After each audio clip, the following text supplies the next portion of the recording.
Hi friends, அனைவருக்கும் வணக்கம். அன்போட மொட்டைப்பட்ட சேனலுக்கு வரவேற்கிறேன்.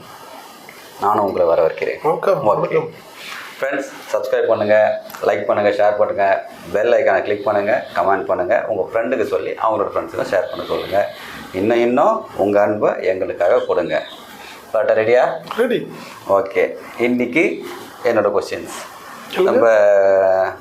நம்ம தமிழகத்தில் சொல்கிறேன். பொதுவாக சில கட்சியில் இருந்தாலும் ஒரு பார்ட்டி வந்து குறிப்பிட்ட நீ கேட்க போகிறேன். ஓகேவா? அதிமுக அதில் சில காலமாக வந்து கொஞ்சம் இழுபறி அதிகமாக ஒரு மாதிரி அதான் உனக்கா எனக்கா அந்த மாதிரி இழுபறி இருந்தது, அப்படி இருந்தது. இப்போ அதில் வந்து இந்த ஓபிஎஸ் சார் வந்து திடீர்னு நான் ரெட்டைலையில் வந்து எம்பி எலெக்ஷன் நிற்க போகிறேன் அப்படின்னு சொல்லி அறிவிச்சிருக்காரு. இது சாத்தியமா? அது எப்படி? அதாவது 2 அணி 3 அணி அப்படின்னு சொல்லிட்டு 2017 அந்த கட்சி வந்து நிறைய பிரச்சனைகளை சந்திச்சிருந்தது.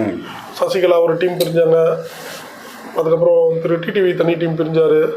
அதுக்கப்புறம் அதுலேருந்து பார்த்தீங்கன்னா இப்போ ஓபிஎஸ் அவர் வந்து பார்த்தீங்கன்னா ரெட்டத்தலம் வந்தப்போ இவர் ஒரு டீமாக நான் பிரிகிறேன் அப்படின்னு சொல்லிட்டு அவர் கூட ஒரு 3-4 பேர் கூட்டு போனார். ஸோ இப்படி இருக்குது. இந்த டைமில் இது வந்து அடுத்தடுத்து கோர்ட்டுக்கு போயிடுச்சு. இந்த கேஸ் கோர்ட்டுக்கு போய் என்னாச்சு, சுப்ரீம் கோர்ட்டில் என்ன ஆயிடுச்சுன்னா, இப்போதைக்கு திரு எடப்பாடி பழனிசாமி தான் கட்சியோட பொதுச் செயலாளர், கரெக்டாக வச்சுன்னா அவர்கிட்ட தான் இருக்கணும் அப்படின்ட்டு ஜட்மெண்ட் ஆயிடுச்சு. இதுக்கு இவங்க வந்து இந்த இடைக்கால அது இது சொல்லிட்டு ஏதோ கேஸ் போடலான்ட்டு அடுத்தடுத்து மேல்முறையெல்லாம் போட்டு பார்த்துட்டாங்க. எதுவுமே எல்லாத்தையும் தள்ளுபடி பண்ணிட்டாங்க. கோர்ட் வந்து தள்ளுபடி பண்ணிடுறாங்க.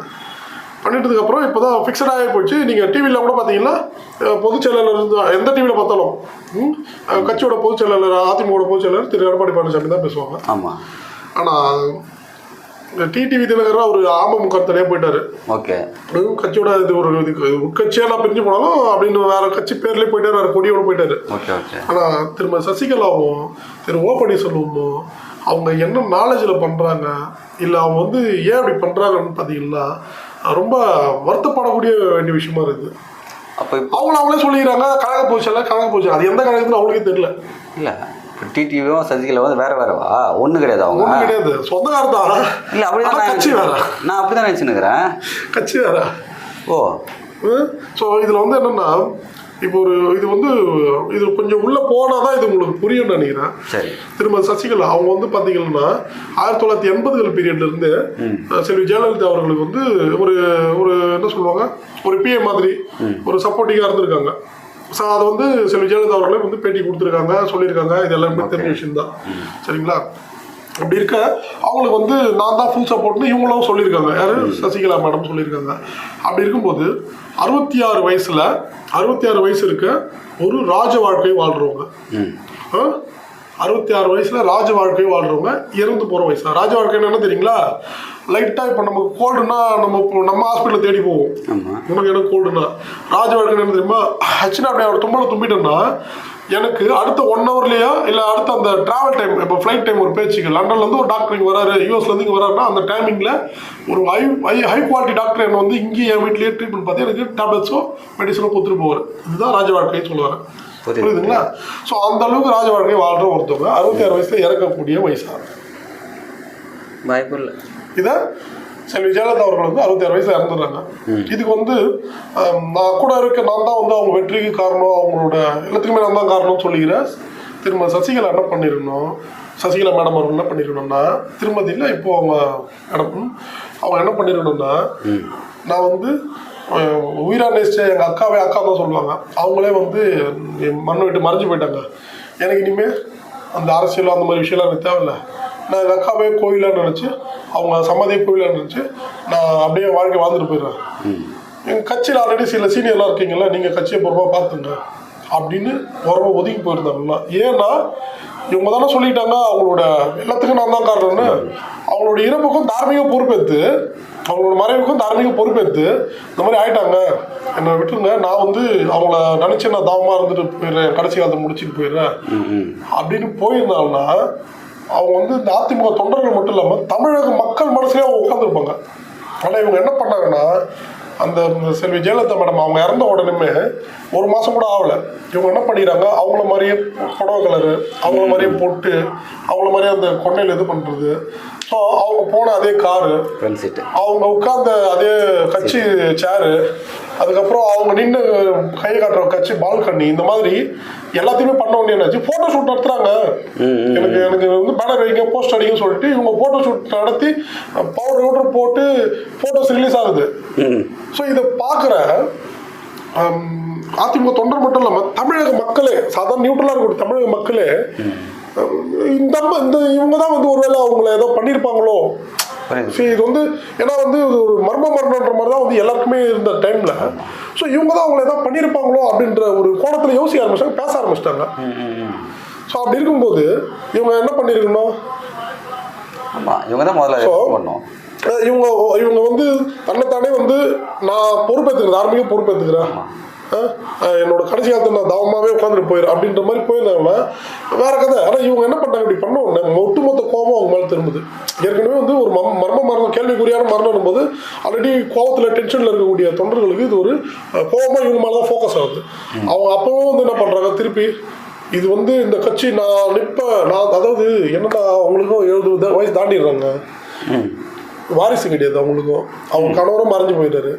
70 வயசு தாண்டியும் நான் இன்னும் இந்த பதவியை பிடிப்பேன், இன்னும் வந்து நான் வந்து ஆட்சி எடுப்பேன், நான் தான் இது பண்ணுவேன் அப்படின்னு. எதுக்கு இந்த பண வெறி, பதவி வெறி? அந்த அம்மா கூட இருந்தாங்களா, அவங்க பினாமின்ற பேர்லையோ இல்லை என்னன்ற பேர்லையோ அவங்க பேரை வச்சு இவங்க ஏமாற்றி, ஏன்னா உங்களுக்கு தெரியுமானா தெரியல, இப்போ இது வந்து பார்த்தீங்கன்னா நிறைய ஒரு கவர்மெண்ட் ஆஃபீஸ்லேயே பார்த்தீங்கன்னா ஒரு கலெக்டர் இல்லை தாசில்தார் யாரோ ஒருத்தர் உள்ளே உட்காந்துருப்பாரு. ஆனால் அவங்க பிஏ என்ன பண்ணுறாரு, வெளியே நான் நினச்சா உங்களுக்கு எல்லா கையத்தெல்லாம் சாரி வாங்கி கொடுத்துருவேன், நான் தான் எல்லாம் மெயின் அப்படின்னு சொல்லி நம்ம ஒரு 500 வாங்குவாங்க. அந்த மாதிரி அந்த அம்மா பேரை பயன்படுத்தி இவங்க நிறைய வந்து சம்பாதிச்சிருக்காங்க அவங்களுக்கே தெரியாமல். நான் தான் மெயின் தெரியல அந்த அம்மாக்கு, நான் நினச்சா அவங்க ஃபைலுக்கு மூவ் பண்ணி கொடுப்பேன்னு சொல்லிட்டு வாங்கி போகிறது, அவங்களுக்கு என்ன தெரிய போகுது உள்ளே வந்துட்டு உங்களுக்கு. ஸோ அந்த மாதிரி நிறைய இதை பண்ணி சம்பாதிச்சிருக்காங்க. ஏன்னா அவங்களாம் வந்து ஒரு சாதாரண ஒரு கேசட் கடை தான் வச்சுருந்தாங்க. இது வரலாறு. இன்னைக்கு வந்து பல கோடி அதிபதியாக இருக்காங்கன்னா இதுதான் காரணம்னு வச்சுக்கோங்களேன். ஸோ அதை வச்சுட்டு எப்படி கடைசி காலத்துக்கு முடிச்சுட்டு போகலாங்க, அவங்களாம் முடிஞ்சு போச்சுங்க. இன்னும் நாங்கள் மிஞ்சி போனால் நீங்கள் நான் யாருமே சரிங்க, கோவிட் ஒன்று வந்து காட்டிட்டு போயிடுச்சு, நம்மளாம் வந்து எத்தனை வருஷம் தான் இருக்க போகிறோம்ட்டு. எதுக்கு இந்த இவ்வளோ பணம் வெறி, பதவி வெறியெல்லாம் எதுக்கு சொல்லுங்கள்? ஸோ இந்த சசிகலா அம்மா, இந்த யாராவது தெரிஞ்சவங்க வந்து அந்த மேடம் இந்த வீடியோ ஃபார்வர்ட் பண்ணுங்க, சரிங்களா? அவங்க வந்து அதாவது நல்லது நடந்தாலும், செல்வி ஜெயலலிதா அம்மா அவர்களுக்கு நல்லது நடந்தாலும் சரி, கெட்டது நடந்தாலும் சரி, ஒரே பொறுப்பு யாருன்னா சசிகலா மேடம் தான் அதை ஏற்றுக்கணும், சரிங்களா? ஸோ அதனால் வந்து உண்மையாக சொல்கிறேன், இதுக்கடுத்து வந்து ஏதோ அதிமுக எம்ஜிஆர் புரட்சியாளர் எம்ஜிஆர் அவர்களால் ஆரம்பித்து செல்வி ஜெயலலிதா மேடம் அவர்களால் வந்து நடத்தப்பட்டு இன்றைக்கி வந்து திரு எடப்பாடி பழனிசாமி அவர்கள் வந்து தலைமையில் போயிட்டுருக்கு. ஒரு நல்ல ஒரு ஸ்டாண்ட் வந்துச்சு, எந்த குழப்பமும் இல்லாமல் தெளிவாக இருக்குது.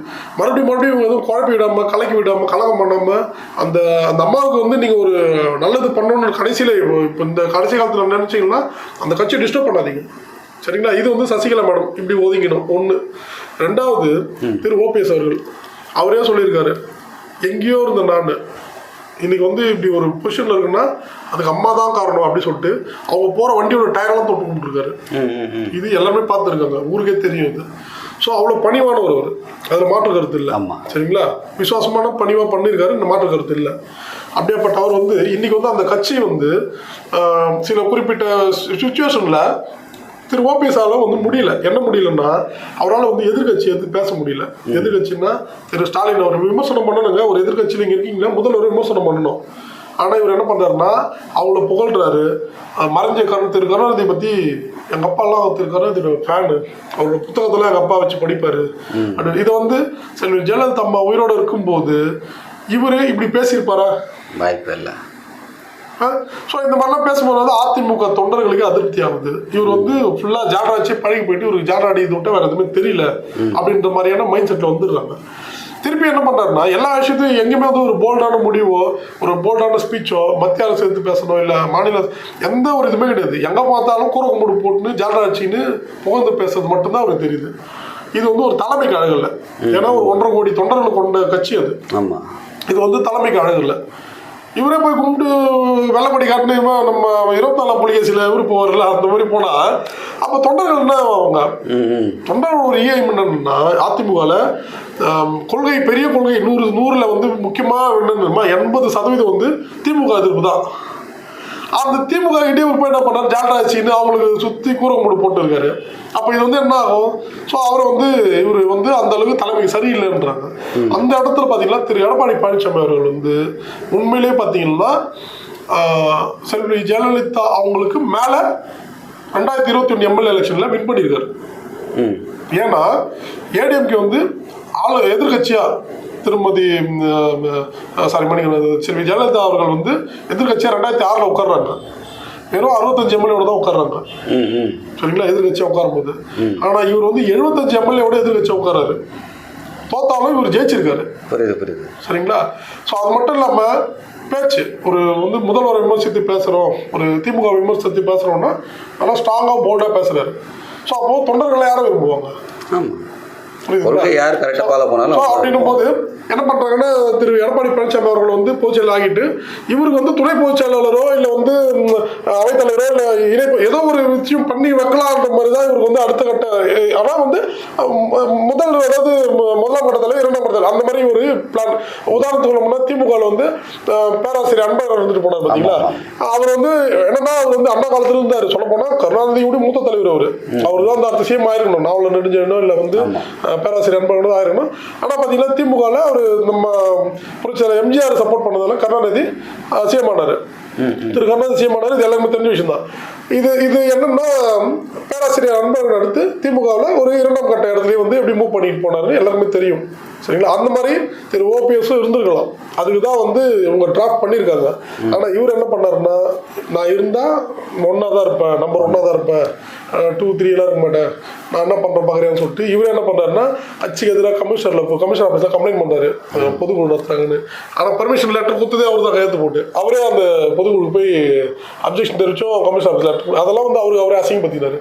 அதெல்லாம் விட அந்த தொண்டர்கள் வந்து கோவிலான்னு நினைக்கிற அந்த கட்சி ஆஃபீஸை போயிட்டு அடியாட்களை கூட்டு அடிச்சு உடைகிறாரு திரு ஓபிஎஸ் அவர்கள். அதான் வந்து அவர் பண்ண பெரிய தப்பு. அதெல்லாம் நீங்கள் வந்து உங்கள் பலத்தை தர்மயுத்தம்னு ஒன்று காட்டினீங்க.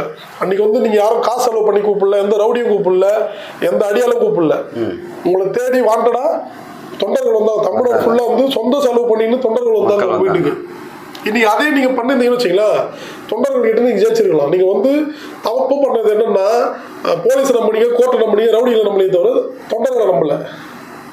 திரு ஓபிஎஸ் அவர்களும் தொண்டர்களை நம்பலை. அதுதான் அவர் பண்ண தப்பு. தர்மயுத்தம் தொண்டர்களை நம்புறாருங்க, வேற யாருமே நம்பலுங்க. அவரு கோர்ட்டை நம்பல, போலீஸ் நம்பல, ரவுடிகள் நம்பலுங்க. ஆனா செகண்ட் டைம் என்ன பண்ணிட்டாருன்னா, தொண்டர்களை நம்பாம போலீஸ், கோர்ட்டு, ரவுடி இவங்களை வச்சு நான் பிடிச்சிக்கிறேன்னு நினைச்சாரு, தோத்து போயிட்டாரு. இப்போ ஒன்றும் இல்லை, நீங்க வந்து அந்த அம்மாவால தான் வந்து வளர்ந்தீங்க, இந்த கட்சியால தான் நான் வளர்ந்தேன் அப்படின்னு நீங்களே பல முறை சொல்லியிருக்கீங்க. இப்போ வந்து நீங்கள் சைலண்டாக இந்த கட்சியில் எந்த குழப்பமோ இல்லை எந்த கலகமோ பண்ணாமல் அவரும் ஒதுக்கிட்டாருன்னா அந்த கட்சி ஒரு ஸ்ட்ராங்கான ஒரு பிளேஸ் அது பாட்டு போயிட்டே இருக்கும்.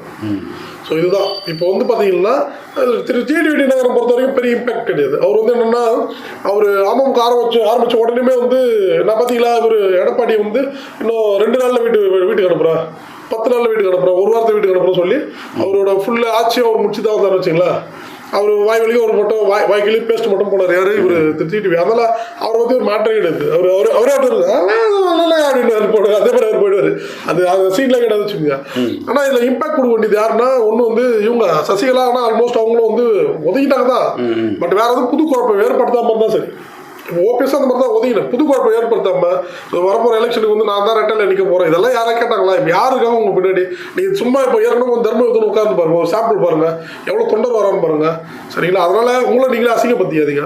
அவ்வளோதான் நான் சொல்ல முடியும். எனக்கு தெரிஞ்ச கருத்து இது. எனக்கு புரிஞ்சிருச்சு. இதுதான் இப்போ வந்து என்னன்னா, அதிமுகன்றது ஒரு ஸ்ட்ராங் ஆயிடுச்சு, தனிப்பட்ட ஸ்ட்ராங் ஆயிடுச்சு. இந்த உள்கட்சி விவகாரம் எல்லா கட்சியிலுமே வந்து ஒரு தலைவர் மர்மம் வரதான் செய்யும். இதில் கொஞ்சம் அதிகமாக வந்தது இந்த முறை. அடுத்து எந்த பிரச்சனையும் இருக்காது, சுமூகமாக போயிட்டு இருக்கு. இவங்க புது குழப்பம் ஏற்படுத்தாமல் இருந்தால் அவ்வளோதான் நான் சொல்ல முடியும். நன்றி, வணக்கம்.